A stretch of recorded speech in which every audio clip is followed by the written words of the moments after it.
Assalamualaikum warahmatullahi wabarakatuh. Selamat malam Bapak Ibu dan salam sejahtera. Malam ini saya akan bicara tentang membedah money game ya. Ini penipuan sepanjang masa ya. Terutama di Indonesia. Saya masih ingat tahun 70-an ya, ada ide namanya Indonesia Berdikari. Yaitu kita setor uang 120.000 yang akan dibagi ke 12 orang di atas kita. Masing-masing 10.000. Ini angkanya sudah saya sesuaikan dengan angka sekarang Bapak Ibu ya. Saya juga sudah lupa dulu itu berapa angkanya ya, karena saya tidak punya uang jadi ya tidak mungkin ikut gitu ya. Kemudian bulan depan kita cari 2 orang yang masing-masing membayar 120.000 dan dibagi ke orang di atasnya. Kita sendiri akan mendapat 20.000 dari 2 orang itu dan berada di dasar piramida. Kemudian bulan berikutnya yang 2 orang tadi mencari 2 orang lagi sehingga ada 4 orang yang membayar 120.000 dan kita mendapat bagian 40.000. Naik ke level berikutnya menerima uang dari 4 orang masing-masing 10.000. Terus begitu 80.000, 160.000, 320.000 dan seterusnya. Pada bulan ke-12 kita berada di puncak piramida dan menerima 40.960 orang 60 rupiah hanya dengan membayar 120.000 dan mencari 2 orang. Keren kan Bapak Ibu? Gitu ya. Artinya dalam 1 tahun kita menerima uang 80 jutaan hanya dengan membayar tadi itu. Nah, kalau setiap bulannya kita menyetor 120.000, maka tentunya ini akan kita terima setelah 1 tahun, kita akan menerima total 80 juta rupiah dari setiap bulannya ya. Ada 12 grup kan, dari grup 1 kita terima 10.000, dari grup 2 20.000, grup 3 40.000 dan seterusnya. Di grup terakhir 40 juta. Terus bulan depannya terus seperti itu, naik terus 80 juta rata-rata. Wah, kalau seluruh penduduk Indonesia ya, waktu itu idenya seperti itu Bapak Ibu ya, melakukan hal yang sama, diorganisir begitu, maka setiap tahun dari sekarang setiap orang berpenghasilan 80 juta per bulan. Wah, Indonesia akan menjadi negara kaya Bapak Ibu ya, dengan pendapatan per kapita 80 juta per bulan. Nah, ide itu ramai dibahas Bapak Ibu di koran. Saya masih ingat waktu itu di koran-koran, bahkan sampai ke sidang kabinet ya. Ekonom-ekonom wah membahas seperti itu. Pertanyaannya saat itu, di sini hanya ada uang dari kita untuk kita. Tidak ada uang masuk dari manapun, tidak ada hasil investasi, tidak ada saham, tidak ada apapun ya. Kemudian kalau semua masyarakat sudah terlibat dan masing-masing berpenghasilan 80 juta sebulan, terus uangnya itu dari mana? Gitu ya. Uangnya itu dari mana Bapak Ibu? Gitu ya. Nah, ternyata itu skema ponzi, sehingga akhirnya tidak diteruskan. Artinya kalau ada orang menerima uang berarti banyak orang yang dirugikan sebetulnya, gitu ya. Sehingga tidak mungkin pada akhirnya semua orang menerima uang. Karena dari mana uangnya? Gitu ya. Karena untuk ada satu yang menerima uang harus ada puluhan atau ratusan orang yang menyetorkan uang. Jadi Charles Ponzi ini bapaknya money game, gitu ya. Mungkin di Indonesia bisa dapat gelar Bapak Money Game Indonesia. Ini namanya Carlo Pietro Giovanni Guglielmo Tebaldo Ponzi ya, asal Italia. Hidup tahun 82 sampai 1949, pindah ke Amerika usia 14-an dan dikenal sebagai Charles Ponzi. Dan dia hidup memang dari penipuan Bapak Ibu. Dia terus-menerus melakukan penipuan-penipuan. Bulan tahun 20 itu Ponzi membuat skema yang akhirnya sekarang dikenal sebagai skema Ponzi, yaitu menjanjikan keuntungan bagi para investornya sebesar 50% dalam 45 hari dan 100% dalam 90 hari dari penjualan sejenis perangko yang katanya di luar negeri 3 kali lipat dari harga di Amerika.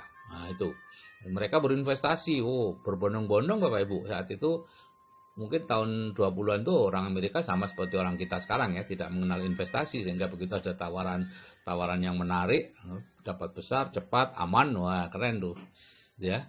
Sehingga pada saat terbongkar, jadi ternyata tidak ada perangko sama sekali yang diperjualbelikan. Yang ada adalah orang itu mendapatkan uangnya, uang hasil investasinya tadi dari orang yang mendaftar kemudian. Dan semakin lama semakin banyak, sehingga lama-lama ya terbongkar gitu ya. Dan sebagian dipergunakan untuk dirinya sendiri. Dan ini merugikan masyarakat 200 miliar. Saat itu uang 200 miliar sangat besar ya. Nah, sayangnya ini terus diduplikasi sepanjang masa, mulai surat berantai sampai kalau di Indonesia itu ibadah umroh digunakan money game, Bapak Ibu ya. Jadi aneka skema ponzi zaman sekarang, investasi bohong, misalnya bodong ya, misalnya dulu ada Pomas ya, pohon mas, kemudian barusan ini ada apa namanya itu, ini Pandawa gitu ya, yang terkenal dia. Kita membayar jumlah uang yang katanya diinvestasikan, kemudian kita dapat uang dari uang kita sendiri, ditambah dari uang orang baru yang berinvestasi. Terus menerus seperti itu, jadi tidak ada investasi sebetulnya.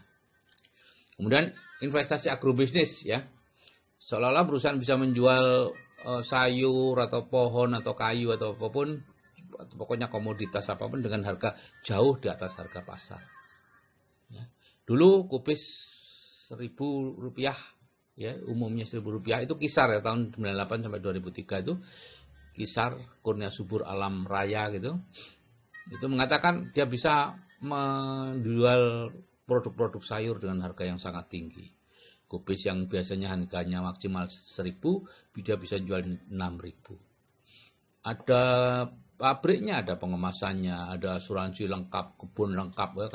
Kalau calon investor datang dibuat keliling tuh, dicocok keliling, ini semuanya lengkap ya. Ya itu sebenarnya hanya kamuflase saja. Memang ada jual beli tapi tidak sebesar itu, tidak setinggi itu ya, jual beli biasa saja. Ya, pemasarannya bisa menggunakan jaringan atau dulu sistem agen. Ya. Yang orang tidak berpikir adalah begini Bapak Ibu. Kalau ada seseorang atau sebuah perusahaan yang bisa menjual sebuah komoditas yang nilainya mungkin 100 ribuan bisa dijual menjadi 1 juta. Kenapa dia tidak beli? Ke petani, ke siapa kek, kemudian menjualnya sendiri, kan untung banyak. Kenapa dia kita menanam gitu ya? Kalau dulu zaman Kisar dulu, wah yang datang banyak, penggede-penggede memang didatangkan. Anggota DPR, wakil ketua DPR, ketua MPR, Pak Amin Rais datang ke pabriknya melihat, mengatakan kebangkitan ekonomi umat Islam dengan model syariah. Ternyata money game Bapak Ibu. Ya, sekarang masih banyak di luar sana ya, agrobisnis yang money game. Hati-hati. Perjalanan umrah murah ini sudah banyak yang terbongkar ya. Di luar masih banyak juga yang masih berpraktek seperti itu ya. Dan kebanyakan pemiliknya hidupnya luar biasa mewah Bapak Ibu ya, karena mengambil uang dari calon-calon jamaah itu ya. Ini bisa menggunakan sistem agen, bisa juga model jaringan. Dan biasanya di apa namanya itu istilah-istilah keagamanya dikeluarkan, sedekah, ujroh, macam-macam. Saya tidak terlalu paham ya. Kemudian konsep sistem piramida ya, model jaringan yang menyaru sebagai MLM tapi tidak memiliki produk atau produknya produk abal-abal. Ini konsep sistem piramida yang dikeluarkan oleh APLI ya, Asosiasi Penjualan Langsung Indonesia. Saya ambil dari webnya sana ya. Biasanya biaya pendaftaran keanggotaan berikut paket produk sangat mahal ya, sekalian jual produk jadi anggota gitu ya. Harga jual produknya sangat tinggi. Biasanya produk-produk ajaib, hasil penemuan baru, ya, pengobatan eksotik dan sebagainya. Ya, dulu di rumah saya itu banyak produk-produk pengolahan air dari Korea ya. Ada yang air beroksigen, ada air yang dirubah molekulnya jadi seperti itu dan seterusnya, banyaklah kreativitas yang kalau kita minum itu biasanya ada efek placebo, yaitu kita merasa lebih baik dan sebagainya. Termasuk juga saya kapan itu ke Cina, di sana banyak dijual kalung-kalung gelang yang dari keramik itu ya. Di sana harganya cuma 5 yuan untuk gelangnya, kalungnya 15 yuan atau sekitar 15.000 waktu itu ya. Padahal di sini dijual jutaan Bapak Ibu, katakan dari Jerman, macam-macam lah, dan saya sering lihat orang pakai kalung-kalung seperti itu. Kemudian sistemnya dilakukan menyerupai multi level marketing, tapi dengan kaki yang terbatas ya. Kalau multi level marketing yang benar adalah sistem matahari Bapak Ibu ya. Itu yang betul. Yang sesuai dengan syariah Islam ya. Kalau ini enggak, ada 2 kaki, 3 kaki, 4 kaki gitu ya.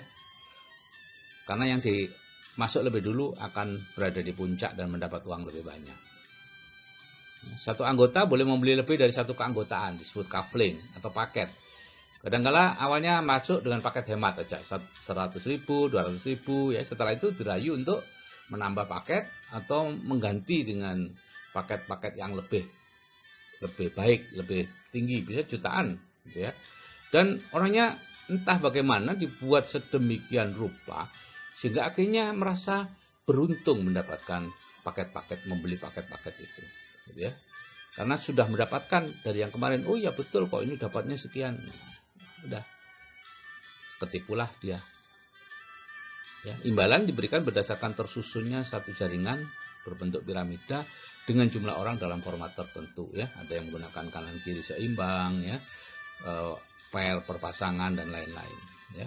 Program pemasarannya skema piramida sangat rumit, ya, titik berat pada recruiting bukan pada penjualan.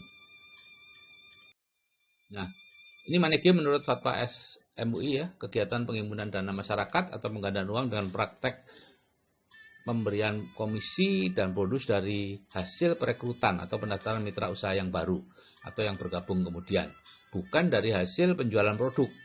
Atau dari hasil penjualan produk, namun produk yang dijual tersebut hanya kamuflase atau tidak mempunyai mutu atau kualitas yang dapat dipertanggungjawabkan. Oke Bapak Ibu, kalau saya yang sudah berumur saja masih bisa terhindar dari money game, ya, Anda juga pasti bisa, ya. Jangan terlalu lapar dengan uang Bapak Ibu, ya. Oke, saya kira itu yang bisa saya sampaikan. Saya ucapkan wassalamualaikum warahmatullahi wabarakatuh. Selamat malam dan salam sejahtera.